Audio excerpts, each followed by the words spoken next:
ಈ ದಿನ ನಾವು ನಮ್ಮ ದೇಶಕ್ಕೆ ಬಹಳ ಹತ್ತಿರದಲ್ಲಿರುವ ಒಂದು ಅದ್ಭುತ ದೇಶದ ಬಗ್ಗೆ ತಿಳಿದುಕೊಳ್ಳೋಣ. ನಮ್ಮ ಭಾರತ ದೇಶದಿಂದ ಕೇವಲ 50 ಕಿಲೋಮೀಟರ್ ದೂರದಲ್ಲಿಯೇ ಇರುವ ಈ ಚಿಕ್ಕ ಅದ್ಭುತ ದೇಶ ಪ್ರಕೃತಿ ಸೌಂದರ್ಯದಿಂದ ತುಂಬಿ ಹೋಗಿದೆ. ಈ ದೇಶವನ್ನ ಮಣಿಮಾಲಾ ದೇಶ ಎಂದು ಕೂಡ ಕರೆಯಲಾಗುತ್ತೆ. ಇಲ್ಲಿರುವ ಹಸಿರು ಅರಣ್ಯಗಳು, ಅಂದವಾದ ಬೆಟ್ಟಗಳು, ಸಮುದ್ರ ತೀರಗಳು ನೋಡುವವರನ್ನ ಮಂತ್ರಮುಗ್ಧರನ್ನಾಗಿ ಮಾಡುತ್ತೆ. ಇನ್ನು ರಾಮಾಯಣದೊಂದಿಗೆ ಸಂಬಂಧಿಸಿದ ಎಷ್ಟೋ ಸ್ಥಳಗಳು ಇಲ್ಲಿ ಕಾಣಿಸ್ತವೆ. ಈ ದೇಶದಲ್ಲಿ ಹ್ಯಾಂಡ್ಸಮ್ ಆಗಿರುವ ಹುಡುಗರನ್ನ ಮಚ್ಚ ಎಂದು ಕರೆಯುತ್ತಾರೆ. ನೀವು ಇಲ್ಲಿ ಟ್ರೈನ್ ನಲ್ಲಿ ಪ್ರಯಾಣ ಮಾಡುತ್ತಾ ಅದ್ಭುತ ಪ್ರಕೃತಿ ಸೌಂದರ್ಯಗಳನ್ನ ಆಸ್ವಾದಿಸಬಹುದು. ಇಲ್ಲಿಯವರೆಗೆ ನಾನು ಮಾತನಾಡುತ್ತಿರುವ ದೇಶದ ಹೆಸರು ಶ್ರೀಲಂಕಾ. ಈ ವಿಡಿಯೋದಲ್ಲಿ ಶ್ರೀಲಂಕಾದ ಬಗ್ಗೆ ಇನ್ನೂ ಕೆಲವು ಆಸಕ್ತಿಕರ ಮತ್ತು ಆಶ್ಚರ್ಯಕರ ವಿಷಯಗಳನ್ನ ನಿಮ್ಮೊಂದಿಗೆ ಹಂಚಿಕೊಳ್ತಾ ಇದ್ದೇನೆ. ಆದ್ದರಿಂದ ವಿಡಿಯೋವನ್ನ ಪ್ರಾರಂಭಿಸೋಕು ಮುನ್ನ ನಿಮ್ಮ ಸಪೋರ್ಟ್ ಬಹಳ ಮುಖ್ಯ. ಈ ವಿಡಿಯೋಗೆ ಒಂದು ಲೈಕ್ ಮಾಡಿ ಹಾಗೂ ನಮ್ಮ ಚಾನೆಲ್ಗೆ ಸಬ್ಸ್ಕ್ರೈಬ್ ಮಾಡೋದನ್ನ ನೀವು ಮರಿಬೇಡಿ. ಶ್ರೀಲಂಕಾ ನಮ್ಮ ಭಾರತ ದೇಶಕ್ಕೆ ಬಹಳ ಹತ್ತಿರವಿರುವ ಒಂದು ಅಂದವಾದ ದ್ವೀಪ ದೇಶ. ಇದು ಹಿಂದೂ ಮಹಾಸಾಗರದಲ್ಲಿ ನೆಲೆಸಿ ಪ್ರಕೃತಿ ಸೌಂದರ್ಯದಿಂದ ಮನಸ್ಸು ಕಟ್ಟಿ ಹಾಕುತ್ತೆ. ಆಶ್ಚರ್ಯಕರ ವಿಷಯ ಏನಂದ್ರೆ ಈ ದೇಶ ಭಾರತ ದೇಶಕ್ಕೆ ಕೇವಲ ಸುಮಾರು 35ರಿಂದ 50 ಕಿಲೋಮೀಟರ್ ದೂರದಲ್ಲಿಯೇ ಇದೆ. ಶ್ರೀಲಂಕಾದ ಅಧಿಕೃತ ರಾಜಧಾನಿ ಶ್ರೀ ಜಯವರ್ಧನಪುರ ಕೋಟೆ. ಆದ್ರೆ ಆರ್ಥಿಕ ಮತ್ತು ವಾಣಿಜ್ಯ ಪರವಾಗಿ ನೋಡಿದ್ರೆ ಕೊಲಂಬೋ ನಗರ ಬಹಳ ಮುಖ್ಯವಾದದ್ದು. ಈ ದೇಶದ ಜನಸಂಖ್ಯೆ ಸುಮಾರು 2 ಕೋಟಿಗಿಂತ ಹೆಚ್ಚು ಇದೆ. ಇಲ್ಲಿ ಮುಖ್ಯವಾಗಿ ಸಿಂಹಳ ಭಾಷೆಯನ್ನ ಮಾತಾಡ್ತಾರೆ. ಆ ನಂತರ ಹೆಚ್ಚು ಬಳಸುವ ಭಾಷೆ ತಮಿಳು.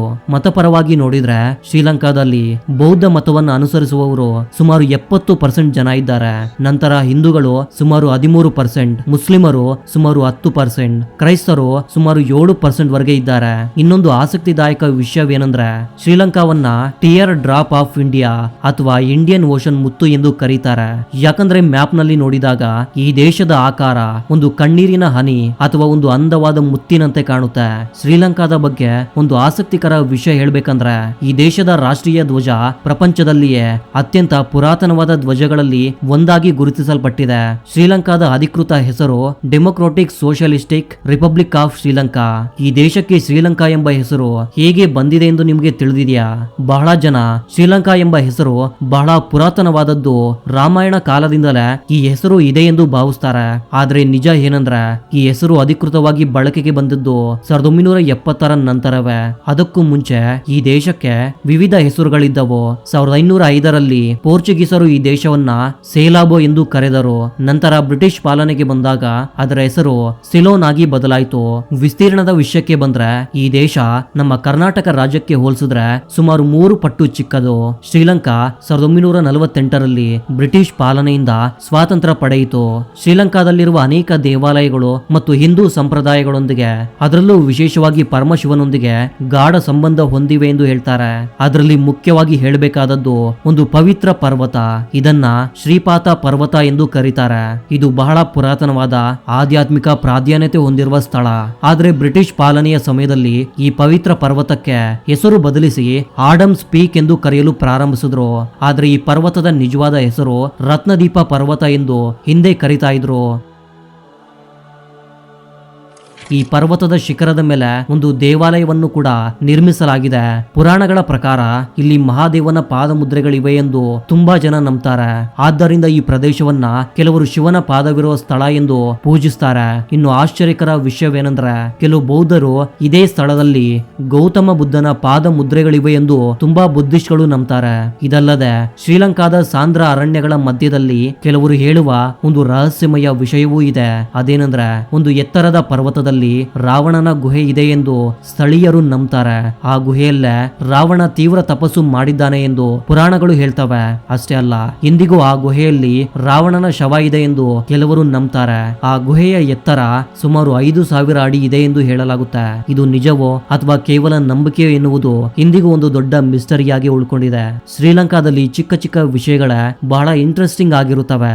ಉದಾಹರಣೆಗೆ ನಾವು ಸಾಮಾನ್ಯವಾಗಿ ಸೆಲ್ ಫೋನ್ ಎಂದು ಕರೆಯುವ ಪದವನ್ನ ಅಲ್ಲಿ ಸೆಲ್ಟೆಲ್ ಅಥವಾ ಹ್ಯಾಂಡ್ ಫೋನ್ ಎಂದು ಕರೀತಾರೆ.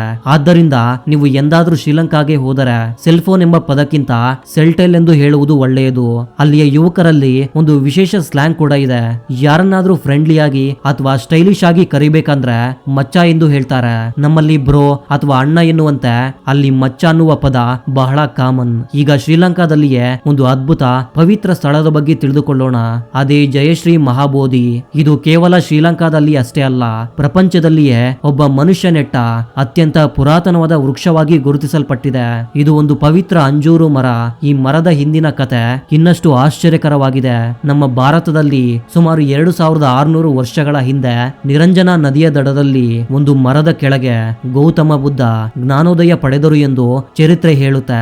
ಆ ಮರದಿಂದ ಒಂದು ಕೊಂಬೆಯನ್ನ ತೆಗೆದು ಶ್ರೀಲಂಕಾಗೆ ತಂದು ನೆಟ್ಟರು ಎಂದು ನಂಬ್ತಾರೆ. ಆದ್ದರಿಂದ ಈ ಜಯಶ್ರೀ ಮಹಾಬೋಧಿ ಮರಕ್ಕೆ ಎಷ್ಟೋ ಆಧ್ಯಾತ್ಮಿಕ ಪ್ರಾಮುಖ್ಯತೆ ಇದೆ. ಇಂದಿಗೂ ಈ ಮರವನ್ನ ಪ್ರಕೃತಿ ವಿಪತ್ತುಗಳಿಂದ ರಕ್ಷಿಸಲು ಅಲ್ಲಿನ ಜನರು ಮತ್ತು ಸರ್ಕಾರ ಎಷ್ಟೋ ಜಾಗೃತೆಯಿಂದ ಸಂರಕ್ಷಿಸುತ್ತಿದ್ದಾರೆ. ಶ್ರೀಲಂಕಾದ ಚರಿತ್ರೆ ಬಹಳ ಪುರಾತನವಾದದ್ದು. ಸುಮಾರು 2500 ವರ್ಷಗಳಿಗಿಂತ ಹೆಚ್ಚಿನ ಚರಿತ್ರೆ ಈ ದೇಶಕ್ಕೆ ಇದೆ. ಇಂದು ಕೂಡ ನೀವು ಶ್ರೀಲಂಕಾಗೆ ಹೋದ್ರೆ ಇಲ್ಲಿ ಎಷ್ಟೋ ಪುರಾತನವಾದ ನಗರಗಳು, ಅದ್ಭುತ ಆಲಯಗಳು, ಸಾವಿರಾರು ವರ್ಷಗಳ ಹಿಂದೆಯೇ ನಿರ್ಮಾಣವಾದ ಮಹಾ ಕಟ್ಟಡಗಳನ್ನ ನೋಡಿ ಆಶ್ಚರ್ಯ ಪಡ್ತೀರಾ. ಮುಖ್ಯವಾಗಿ ಒಂದು ವಿಷಯ ನಮ್ಮನ್ನ ಇನ್ನಷ್ಟು ಆಶ್ಚರ್ಯಗೊಳಿಸ್ತಾ ಇದೆ. ಅದು ಅಲ್ಲಿನ ಇರಿಗೇಷನ್ ಸಿಸ್ಟಮ್. ಶ್ರೀಲಂಕಾ ರಾಜರು ಸಾವಿರಾರು ವರ್ಷಗಳ ಹಿಂದೆ ಭಾರಿ ನೀರಿನ ಟ್ಯಾಂಕುಗಳು, ಕೆರೆಗಳು, ಕಾಲುವೆಗಳನ್ನ ನಿರ್ಮಿಸಿದ್ರು. ಇವೆಲ್ಲ ಇಂದಿಗೂ ಕಾರ್ಯವನ್ನ ನಿರ್ವಹಿಸ್ತಾ ಇವೆ ಅಂದರೆ ಅಂದಿನ ಇಂಜಿನಿಯರಿಂಗ್ ನ ಮಟ್ಟ ಎಷ್ಟು ಅದ್ಭುತವಾಗಿತ್ತು ಎಂದು ನಾವು ಅರ್ಥ ಮಾಡಿಕೊಳ್ಳಬಹುದು. ಚಿಕ್ಕ ದೇಶವಾಗಿದ್ರೂ ಶ್ರೀಲಂಕಾ ಪ್ರಪಂಚಕ್ಕೆ ಬಹಳ ಮುಖ್ಯ ಸ್ಥಾನ ಹೊಂದಿದೆ. ಇದು ಭಾರತ ಮಹಾಸಾಗರದ ಮಧ್ಯದಲ್ಲಿರುವುದರಿಂದ ಪ್ರಪಂಚದಲ್ಲಿಯೇ ಅತ್ಯಂತ ಬ್ಯುಸಿಯಾಗಿರುವ ಶಿಪ್ಪಿಂಗ್ ಮಾರ್ಗಗಳಲ್ಲಿ ಒಂದು ಇಲ್ಲಿಂದಲೇ ಹಾದು ಹೋಗುತ್ತೆ. ಯುರೋಪ್ನಿಂದ ಏಷ್ಯಾದವರೆಗೆ ಹೋಗುವ ಅನೇಕ ಕಾರ್ಗೋ ನೌಕೆಗಳು ಶ್ರೀಲಂಕಾ ಸಮೀಪ ಮೂಲಕವೇ ಪ್ರಯಾಣಿಸಬೇಕಾಗುತ್ತೆ. ಇನ್ನು ಮುಂದೆ ಮತ್ತೊಂದು ಆಸಕ್ತಿಕರ ವಿಷಯ, ಚೀನಾಗೆ ಸೇರಿದ belt and road initiative project ನಲ್ಲಿ ಭಾಗವಾಗಿ ಶ್ರೀಲಂಕಾದ ಹಂಬಂಟೋಟ ಬಂದರ್ ಬಹಳ ಪ್ರಾಧಾನ್ಯತೆ ಪಡೆಯಿತು. ಶ್ರೀಲಂಕಾ ಸಾಲ ತೀರಿಸಲಾಗದೆ ಈ ಬಂದರನ್ನ ಚೀನಾಗೆ 90 ವರ್ಷಗಳ ಕಾಲ ಲೀಸ್ಗೆ ಕೊಡಬೇಕಾಯಿತು. ಶ್ರೀಲಂಕಾದಲ್ಲಿ ಬಾದುಲ್ಲನಿಂದ ಟ್ರೈನ್ ಜರ್ನಿ ಇದು ಪ್ರಪಂಚದಲ್ಲಿಯೇ ಅತ್ಯಂತ ಅಂದವಾದ ಟ್ರೈನ್ ಪ್ರಯಾಣಗಳಲ್ಲಿ ಒಂದು ಎಂದು ಭಾವಿಸಲಾಗುತ್ತೆ. ಎರಡೂ ಬದಿಯಲ್ಲೂ ಅಂತ್ಯವಿಲ್ಲದ ಹಸಿರು ಟೀ ತೋಟಗಳು, ಮೋಡಗಳಲ್ಲಿ ಮುಚ್ಚಿ ಹೋದ ಎತ್ತರದ ಬೆಟ್ಟಗಳು. ಆ ಬೆಟ್ಟಗಳ ಮಧ್ಯದಲ್ಲಿ ನಿಧಾನವಾಗಿ ಸಾಗುತ್ತಿರುವ ಟ್ರೈನ್ ನೋಡ್ತಾ ಇದ್ರೆ ನಾವು ಒಂದು ಸಿನಿಮಾದಲ್ಲಿದ್ದಂತೆ ಅನಿಸುತ್ತೆ. ಮಧ್ಯದಲ್ಲಿ ಚಿಕ್ಕ ಚಿಕ್ಕ ಗ್ರಾಮಗಳು ಕಾಣಿಸ್ತವೆ. ಮಕ್ಕಳು ಕೈಗಳನ್ನ ಅಲ್ಲಾಡಿಸುತ್ತಾ ಟ್ರೈನ್ಗೆ ಸ್ವಾಗತ ಹೇಳ್ತಿರ್ತಾರೆ. ತಣ್ಣನೆ ಗಾಳಿ ಮುಖಕ್ಕೆ ತಾಗುತ್ತೆ. ಕೆಲವೊಮ್ಮೆ ಮೋಡಗಳು ಟ್ರೈನ್ ನ ಒಳಗಡೆ ಬಂದಂತೆ ಫೀಲ್ ಆಗುತ್ತೆ. ಅಂತಹ ಅಂದದ ಮಾಯೆಗಳಿಂದ ತುಂಬಿದ ಪ್ರಯಾಣ ಇದು. ನಮ್ಮ ಇಂಡಿಯಾದಂತೆ ಶ್ರೀಲಂಕಾದಲ್ಲೂ ಕ್ರಿಕೆಟ್ ಎಂದರೆ ಜನರಿಗೆ ಬಹಳ ಇಷ್ಟ. ಕ್ರಿಕೆಟ್ ಅನ್ನೋದು ಅಲ್ಲಿ ಒಂದು ಆಟವಲ್ಲ, ಅದು ಒಂದು ಹುಚ್ಚು ಅವರಿಗೆ. 2022ರಲ್ಲಿ ಈ ದೇಶ ತೀವ್ರ ಆರ್ಥಿಕ ಸಂಕ್ಷೋಭವನ್ನ ಎದುರಿಸಿತು. ಡಾಲರ್ ನಿಕ್ಷೇಪಗಳು ಪೂರ್ತಿಯಾಗಿ ಖಾಲಿಯಾದವು. ಇಂಧನ, ಆಹಾರ, ಔಷಧಗಳು ಎಲ್ಲದರ ಕೊರತೆ ಉಂಟಾಯಿತು. ಜನರು ತೀವ್ರ ಸಮಸ್ಯೆಗಳನ್ನ ಎದುರಿಸಿದ್ರು. ಕೊನೆಗೆ ಅವರು ಬೀದಿಗಳಿಗೆ ಬಂದು ಸರ್ಕಾರಕ್ಕೆ ವಿರೋಧವಾಗಿ ಹೋರಾಟಗಳನ್ನ ಮಾಡಿದ್ರು. ಜನರು ಅಧ್ಯಕ್ಷ ಭವನಕ್ಕೆ ಒಳನುಗ್ಗಿದ್ರು. ಇದು ಒಂದು ದೇಶ ಹೇಗೆ ಆರ್ಥಿಕವಾಗಿ ಕುಸಿಯುತ್ತೆ ಎಂಬುದಕ್ಕೆ ನೇರ ಉದಾಹರಣೆಯಾಯಿತು. ಈ ದೇಶದ ರಾಷ್ಟ್ರೀಯ ಧ್ವಜದ ಬಗ್ಗೆ ಹೇಳಬೇಕಾದ್ರೆ ಶ್ರೀಲಂಕಾ ಧ್ವಜದಲ್ಲಿ ಒಂದು ಶಕ್ತಿವಂತ ಸಿಂಹ ಕಾಣಿಸುತ್ತೆ. ಅದು ತನ್ನ ಕೈಯಲ್ಲಿ ಒಂದು ಕತ್ತಿಯನ್ನ ಹಿಡಿದುಕೊಂಡಿರುತ್ತೆ. ಆ ಸಿಂಹ ಧೈರ್ಯ ಮತ್ತು ಶೌರ್ಯಕ್ಕೆ ಪ್ರತೀಕ. ಅದೇ ಸಮಯದಲ್ಲಿ ಧ್ವಜದಲ್ಲಿರುವ 4 ಎಲೆಗಳು ಬೌದ್ಧ ಧರ್ಮವನ್ನ ಸೂಚಿಸುತ್ತೆ. ಇದು ಕೇವಲ ಧ್ವಜವಲ್ಲ, ಆ ದೇಶದ ಚರಿತ್ರೆ, ಸಂಸ್ಕೃತಿ, ನಂಬಿಕೆಗಳಿಗೆ ಪ್ರತಿಬಿಂಬ. ಇನ್ನು ಪ್ರಕೃತಿ ವಿಷಯಕ್ಕೆ ಬಂದ್ರೆ ಶ್ರೀಲಂಕಾ ಚಿಕ್ಕ ದೇಶವಾಗಿದ್ರು ಇಲ್ಲಿ ಕಾಣಿಸುವ ಜೀವಜಾಲ ಬಹಳ ವಿಶೇಷ. ಪ್ರಪಂಚದಲ್ಲಿ ಎಲ್ಲಿಯೂ ಕಾಣಿಸದ ಕೆಲವು ಅಪರೂಪದ ಪ್ರಾಣಿಗಳು ಇಲ್ಲಿ ಮಾತ್ರವೇ ಕಾಣಿಸ್ತವೆ. ಉದಾಹರಣೆಗೆ ಪರ್ಪಲ್ ಫೇಸ್ ಲಂಗೂರ್ ಎಂಬ ಅಪರೂಪದ ಕೋತಿ ಜಾತಿ ಇದೆ. ಇದು ಬಹಳ ರೇರ್ ಮತ್ತು ಸ್ಪೆಷಲ್. ಅಲ್ಲದೆ ಶ್ರೀಲಂಕಾ ಲಿಯೋಪಾರ್ಡ್ ಇದು ಕೂಡ ಪ್ರಪಂಚದಲ್ಲಿ ವಿಶೇಷ ಜಾತಿ. ಇದು ಮುಖ್ಯವಾಗಿ ಸಿಂಹರಾಜ ಅರಣ್ಯದಂತಹ ಪ್ರದೇಶಗಳಲ್ಲಿ ಕಾಣಿಸುತ್ತೆ. ಈ ಅರಣ್ಯ ಬಯೋಡೈವರ್ಸಿಟಿಗೆ ಬಹಳ ಪ್ರಸಿದ್ಧಿ ಪಡೆದಿದೆ. ಈಗ ಆಹಾರದ ಬಗ್ಗೆ ಮಾತನಾಡಿದ್ರೆ ಶ್ರೀಲಂಕಾದಲ್ಲಿ ಹೆಚ್ಚಾಗಿ ಅನ್ನದಿಂದ ಮಾಡಿದ ಅಡುಗೆಗಳು ಇರುತ್ತೆ. ಅಲ್ಲಿನ ಜನರ ದೈನಂದಿನ ಊಟ ಬಹುತೇಕ ರೈಸ್ ಆಧಾರಿತವಾಗಿರುತ್ತೆ. ಅಲ್ಲಿನ ಫೇಮಸ್ ಅಡುಗೆಗಳಲ್ಲಿ ಕೆಲವು ಹಾಪರ್ಸ್ ಬೋಲ್ ಶೇಪ್ ನಲ್ಲಿ ಇದು ಇರುತ್ತೆ. ಕೊಟ್ಟು ರೋಟಿ ಸ್ಟ್ರೀಟ್ ಫುಡ್ ನಲ್ಲಿ ಬಹಳ ಫೇಮಸ್. ಇದು ಸ್ರಿಂಗ್ ಹಾಪರ್ಸ್ ಹಾಗೂ ಲಂಪ್ ರೈಸ್. ಇದು ಸ್ವಲ್ಪ ಡಿಫರೆಂಟ್ ಸ್ಟೈಲ್ ನಲ್ಲಿ ಇರುವ ವಿಶೇಷವಾದ ಡಿಶ್. ಕರೆನ್ಸಿ ವಿಷಯಕ್ಕೆ ಬಂದ್ರೆ ಶ್ರೀಲಂಕಾ ಕರೆನ್ಸಿಯನ್ನ ಶ್ರೀಲಂಕನ್ ರುಪಿ ಎಂದು ಕರೀತಾರೆ. ನಮ್ಮ ಭಾರತೀಯ ರೂಪಾಯಿಗೆ ಹೋಲಿಸಿದ್ರೆ ಒಂದು ಶ್ರೀಲಂಕನ್ ರೂಪಾಯಿ ಮೌಲ್ಯ 0.3 ಭಾರತದ ರೂಪಾಯಿಗಳಷ್ಟು ಇರುತ್ತೆ. ಅಂದರೆ ನಮ್ಮ ಹಣಕ್ಕೆ ಹೋಲಿಸಿದ್ರೆ ಅಲ್ಲಿನ ಕರೆನ್ಸಿ ಮೌಲ್ಯ ತುಂಬಾನೇ ಕಡಿಮೆ.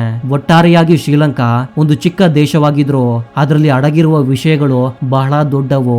ಧ್ವಜದಿಂದ ಜೀವಜಾಲದವರೆಗೆ, ಆಹಾರದಿಂದ ಕರೆನ್ಸಿಯವರೆಗೆ ಪ್ರತಿ ವಿಷಯದಲ್ಲೂ ಒಂದು ವಿಶೇಷತೆ ಇದೆ. ಇಂತಹ ಆಸಕ್ತಿಕರ ವಿಷಯಗಳಿಂದಲೇ ಶ್ರೀಲಂಕಾವನ್ನ ಒಮ್ಮೆಯಾದ್ರೂ ಹತ್ತಿರದಿಂದ ನೋಡಬೇಕು ಅಂತ ಅನ್ಸುತ್ತೆ. ಸೊ ಫ್ರೆಂಡ್ಸ್, ಇವು ಶ್ರೀಲಂಕಾದ ಇಂಟ್ರೆಸ್ಟಿಂಗ್ ಆದ ಫ್ಯಾಕ್ಟ್ಸ್. ಈ ವಿಡಿಯೋ ನಿಮ್ಗೆ ಇಷ್ಟವಾದ್ರೆ ತಪ್ಪದೇ ಒಂದು ಲೈಕ್ ಮಾಡಿ ಹಾಗೂ ಚಾನಲ್ಗೆ ಸಪೋರ್ಟ್ ಮಾಡಿ. Thanks for watching. ಇದೇ ರೀತಿಯ ಮತ್ತೊಂದು ಇಂಟ್ರೆಸ್ಟಿಂಗ್ ಆದ ವಿಡಿಯೋದ ಜೊತೆಗೆ ಮತ್ತೆ ಸಿಗೋಣ. ಅಲ್ಲಿವರೆಗೂ ಜೈ ಹಿಂದ್, ಜೈ ಕರ್ನಾಟಕ.